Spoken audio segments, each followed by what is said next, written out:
Hello बच्चों, let's read this question. Number of isomeric aromatic amines with molecular formula C8H11N which can be synthesized by Gabriel thalamide synthesis is. Means हमें इस question में जो aromatic amine बनती है Gabriel phthalimide से, जिसका molecular formula दिया हुआ है C8H11N, उसके कितने आइसोमर बन सकते हैं वो हमें फाइंड आउट करना है. तो पहले की concept that we will use in this question is कि गैब्रियल थैलामाइड रिएक्शन में क्या होता है.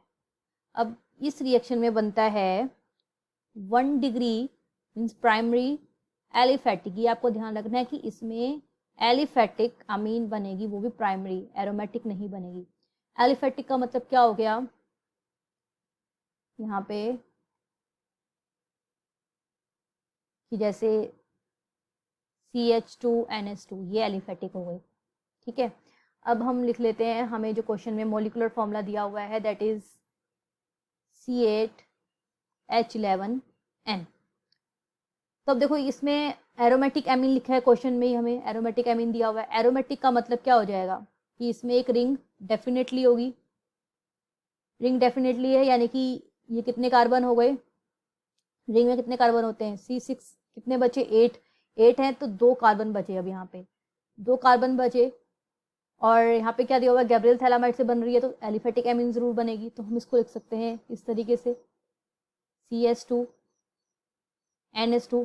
अब कितने देखो, अब एक कार्बन बचा है और हमारे पास 3 हाइड्रोजन बचे हैं, तो यानी कि रिंग में सब्स्टिट्यूशन होगा, तो यानी कि CH3 ये हो सकता है. अब भाई CH3 ऑर्थो पोजीशन पे है इस एलिफेटिक एमीन ग्रुप के, तो ये मेटा पोजीशन पे भी हो सकता है. मेटा पोजीशन ये होती है, तो यहाँ पे CH3 आ गया. अब मेटा पे है तो पैरा पे भी हो सकता है CH2NH2. ये मैं आइसोमर बना रही हूँ क्योंकि आइसोमर इसमें पूछा गया है. ये हो गया. अब एक कंडीशन क्या होती है भाई, एलिफेटिक एमीन ऐसी भी तो हो सकती है. देखिए यहाँ पे CH2 एंड यहाँ पे NH2.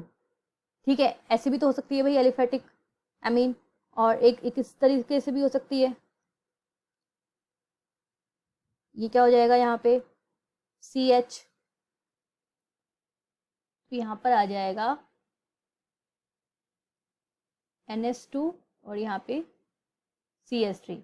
तो इस तरीके से हमारे पास कितना आइसोमर बन गए, 1, दिस इज 2, 3, 4 एंड 5.